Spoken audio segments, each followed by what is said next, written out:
What's going on, guys? Aero here, and guys, Pokémon Sun and Moon are continuing to be the games that people are really hyped for this November, and it looks like the Pokémon Sun and Moon are going to be a lot of fun with all the recent news that's been coming out. There's definitely a lot of hype towards these games, and so today I want to talk to you guys about a major leak that came out yesterday talking about Pokémon Sun and Moon. And while nothing is confirmed from these leaks, I thought it would be cool if I just read with you guys all of the information that comes from this leak and give you guys my thoughts and opinions on it. And as always, if you guys want to check out this leak for yourself, I'll have a link to the article that I'm talking about in the description, so you guys can go and check that out after the video if you want to as well.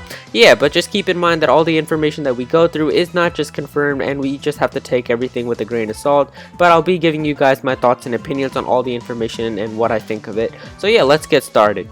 The first thing it talks about is Rockruff, and it actually says Rockruff does have multiple evolutions, though they do not feature many design changes. The evolution you get depends on the phase of the moon.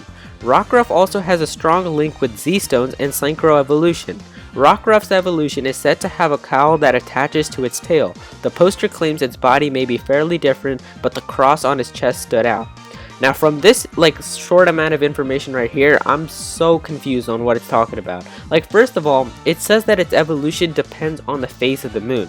And I think that this is a really cool idea for an evolution concept. It depends on the phase of the moon, and if you have a full moon you get a different type of evolution versus a half moon or something. But I think since this game is targeted towards kids, and Pokemon's main audience is kids, I think it'll be really hard for kids to figure out what phase of the moon it is right now, and what kind of Pokemon you're gonna be getting, unless they kind of put something like that in the game that helps you figure out what moon phase is going on or something like that. I don't feel like that's something that kids would know how to do. It's definitely a cool concept, and I would love to see something like that being implemented, but I just don't think it makes sense for a kids game.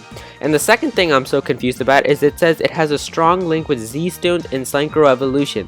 Hasn't Synchro evolution completely just been ruled out once we found out what Z moves were? Everybody thought it was Synchro evolution, but then when we found out that the Z crystals are just really powerful moves, everyone's okay, it's not Synchro. And then this guy's claiming, oh yeah, it's Synchro evolution.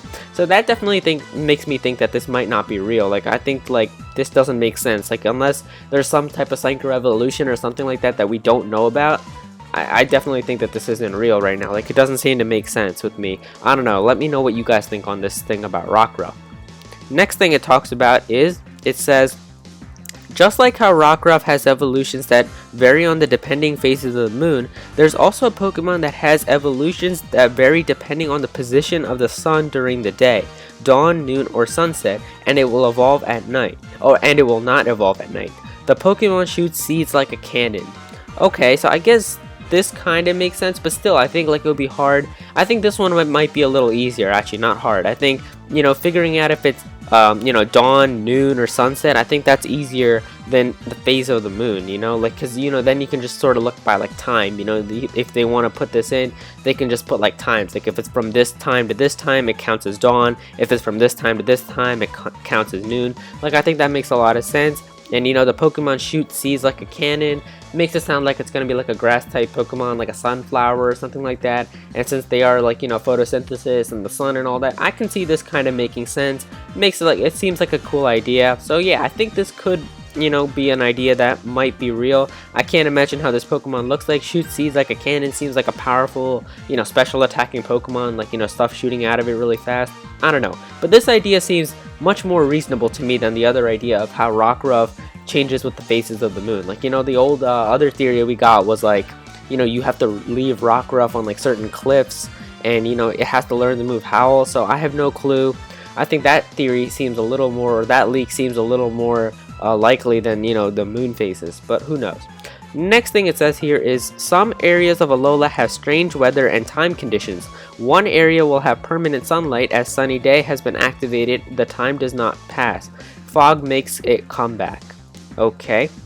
So basically it just seems like we're going to be getting some strange weather and time conditions. So one area will have permanent sunlight. It has been activated and time does not pass. So does that mean it's always daytime there? You can be playing this at 2 a.m. at night and it'll still be daytime? I don't know if that's what it's talking about. And it says fog makes a comeback. So I think, in old Pokemon games, we've had fog in some games. I think Sinnoh. I think there was fog in them, so I guess that's kind of cool. So I guess we'll have to use the move Defog again to get rid of that, or we might just have to like go through it. I don't know if we'll be able to use Defog, so I don't know. Alright, next thing we've got is some information on Alola forms, and it says Paras and Parasect will become a bug and fairy type, and it is said to be infected by Morlul. So yeah, Morlul, as we know, is that new like mushroom type of Pokemon that was revealed. And so yeah, it says how Paras and Parasect will become bug and fairy type. Now this actually makes a lot of sense, because you know, Paras and Parasect are like mushroom Pokemon. You know, they've got the mushrooms growing out of it. Morlul is like a mushroom itself, so you know how Morlul is a fairy type Pokemon, something, you know, like it's powder or something like that rubbed off onto like Paras or Parasect. I think that could be a really cool backstory on how these Pokemon become a bug and fairy type because of Morlul, so I can definitely see that kind of making sense. I think that could be a really cool thing. And yeah, next thing it talks about is how Golem will become a rock and fire type. Alright, not really sure how that's gonna seem, but I think that's pretty cool. I think it gives like a picture of how all these Pokemon are going to look as well. So I'll put the picture of the Paras on when I was talking about that. And so you can see that for Golem, it gives this picture as well here. Kind of reminds me of a boss from Super Mario 3D World. But anyway, yeah, so it kind of looks pretty cool, you know, with the lava in the body and stuff. I guess that looks pretty cool. Coughing and wheezing both turn fire type, almost as though they have become uncontaminated. Okay, so I think this is sort of like a fan thing, you know, everybody wants Coughing and Wheezing to become fire type, so this might just be something like to appeal to fans, to make people think like these are real. But very well, they could turn into fire types, and I think that would be really cool. I definitely would want Coughing and Wheezing to turn into fire types, so I think that makes a lot of sense. So yeah, it says so it says Coughing and Wheezing both turn fire type, almost as though they have become uncontaminated. Okay, and then it says Grimer and Muck also become uncontaminated and are pure ground type. Solrock and Lunatone both receive new forms that are similar to Minior and have the same ability. So the Shields Down ability, so it looks like Solrock and Lunatone can like break out, and there's going to be some like inner core inside of them. That's pretty cool. I can't really imagine how that would look. I think it seems reasonable. It could work because Minior is like a meteorite, and you know, Solrock and Lunatone are pretty much like rocks as well. So you know, those like whole space you know, genre of Pokemon, I think that could be kind of cool. Kind of makes sense to me. Alright, next thing it talks about is Pokéride, and it says there are more Pokéride features to be revealed, including several mini-games featuring different Pokemon. Alola Arcanine can be ridden on hot waters. Arcanine's zigzags get replaced with wavy patterns, and the tufts of its fur on its paws look like waves. Okay, so there's like a concept art about this as well, so you guys can see you know, how Alola and Arcanine looks, and I guess, you know, this is a pretty cool design. It says mountains can be climbed with as of yet seen bug and rock type spider monkey Pokemon. There's a mini game where you have to avoid falling boulders, which is the only way to catch an Alola Golem without trading. Hippowdon can be rode in a sand dungeon where players will have to avoid Sandy Gas and Palo Sand. Alright, so this makes a kind of a good amount of sense as well. I mean, I think there was a leak a while ago that talked about how there's many more Pokemon that you can still ride other than the ones we've seen in trailers so far.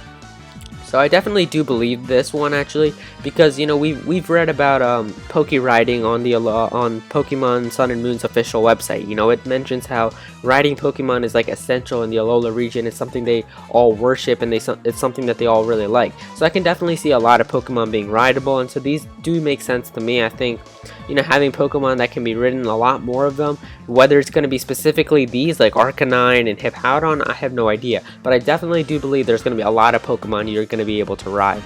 So yeah, next thing it talks about is there are 4 totem Pokemon battles: Gumshoes, Lurantis, Wishy-Washy, and an unrevealed pure fire type looking pig that has lava flowing over its body. The pre-evolution of the pig Pokemon is said to roll in lava akin to how a pig roll in mud. Okay, so that kind of makes sense as well. I don't understand if Wishy-Washy or if this fire type Pokemon is going to be a totem Pokemon. In fact, Wishy-Washy kind of makes sense for being a totem Pokemon. I don't know, it just sort of feels like it might be a cool idea for me. I think, you know, like when you know, the water type person Lana, when it said like all that, I think one of her like dialogues was literally like, I wouldn't be surprised if like a fierce Pokemon was causing all of this. And you know, Wishy-Washy is definitely a fierce Pokemon. You know, we've talked about this Pokemon, even Gyarados flee from it, so definitely seeing it, you know, being like a fierce Pokemon, I could see it being a totem Pokemon, so yeah. Next thing it talks about is how there are new details of currently revealed Pokemon. Komala evolves once into a more bear-looking Pokemon called Hibernate. Oh, Hibernate. Oh, that's kind of cool. It's like a play on hibernate. Okay, and it says when it doesn't sleep on the log, to throw it around. Wait, hold on. Wait, when it doesn't sleep on the log, it throw it around. Okay, so that's kind of like the thing we've seen with Komala anyway. So here we have a name for a Pokemon. You know, it's given us the name right here, Hibernate. Now all we gotta do is in a trailer, if we ever see the name Hibernate and it says that it's gonna evolve from Komala, then we have a good idea to bump up the credibility on this leak. So we have no clue if this is real, but I think that could very well be a cool name because, you know, Beware, you know, we've had those kinds of, you know, pretty simple names. So I guess it could make sense to make this Pokemon called Hibernate. Who knows? Next thing it says is Pikipek has 2 evolutions, becoming more streamlined as it evolves and gaining Steel type in its final stage called Foul Drill. The middle stage is known as Perfowl. There's apparently a subquest in the games that requires a player to explore Alola and find different markings left on trees by the Pokemon. Alright, so I guess it kind of makes sense. Pikipek is a woodpecker Pokemon. You know, it pecks around on trees, you know, leaving some marks. I guess I could see it, you know, being sort of like a mini game where you have to go and find the different markings. Don't really understand how it goes from a woodpecker to like a steel Pokemon. I guess it kind of makes sense because like steel is like really strong, so it can like go through, you know, wood and stuff. I guess that makes a lot of sense, but I don't know. I don't know how I feel about that. Finally, the next thing it talks about is it says Pepperot is Bonsweet's evolution and gains the fire typing when it evolves. Now this was from the previous Pokemon leak, I think, or the Pokédex leak that happened a while back, I think too. I think it talked about how Bonsweet, or I think there was one Pokemon that was going to be like a fire and grass Pokemon. So who knows if that was going to be for this as well. So I guess it could be cool if we have a fire and grass type Pokemon. Next thing it says is Tortonator has a pre-evolution called Krakatuga. It has a weak spot. Slash button on its stomach. Okay, and a lot of people were saying that Tortonator is going to be one of those standalone Pokemon, sort of like Heatmore. I don't know if it's going to have a pre-evolution, but who knows. And finally, like I said, you know, you've probably seen it so far in this video, but there has been a good amount of pictures that come along with this leak as well. So there's like a, you know, the Golem and the Parasect, and apparently these are like the final evolutions for the starter Pokemon. You can see these, and then you can see Rockruff's evolution, how the Pikipek's evolution is going to look like, the Weezing. You know, I have no clue what this thing at the top here is. You can see the Alola and Arcanine, so really, you know, weird looking pictures here. Now, we have no clue if this actually even comes from the Pokemon website, or not like the Pokemon website, but like from Pokemon like concept art, because this could just be drawn, because like you all know the, you know, starter evolutions leak with like Mallow and like that concept art. I'm sure that if this person is creating a fake leak, they're just making it like this to mimic the same type of art style that those concept arts had, you know, that made it seem like that make it really convincing, because, you know, they're like that. So I don't think that these concept arts are even like that, because as we've seen in that picture, all of the Pokemon they show are at like multiple angles. You know, we see the starter evolutions from different points of view. These are just pictures of what the Pokemon generally are going to look like. So I have no clue if these are going to be real. But to me, the starter evolution designs just don't look good at all. I have no clue what, you know, Rockruff's evolution even looks like. The Golem looks kind of cool. So does the Parasect. You know, the Weezing looks alright as well. I kind of think it's cool how it turns like into a pure fire type. So, you know, it's not going to be like a poison fire. It's just going to be a pure fire type. It turns all red and has like a flaming symbol on its stomach here. So yeah, and then Alola and Arcanine, we see like, you know, its paws behind it, those waves coming out of it. And so yeah, very unique looking Pokemon here from these leaks. And yeah, definitely a lot of stuff here. You know, overall, if you guys want like how much I think this is real out of like 10, I'd probably say like maybe like a 6. I don't know. I don't really believe a lot of the things that are in this leak, but there's definitely some interesting things to be considered here. So yeah, let me know what you guys think on this leak. Do you guys think it's real? Do you think some of it is real? Do you guys completely don't buy this at all? Let me know what you guys think of this leak down below in the comments. And as always, if you guys enjoyed this video, please be sure to click that like button because it really does help me out. And if you want more Pokemon Sun and Moon content on this channel and other Nintendo games as well, be sure to subscribe. Thank you so much for watching.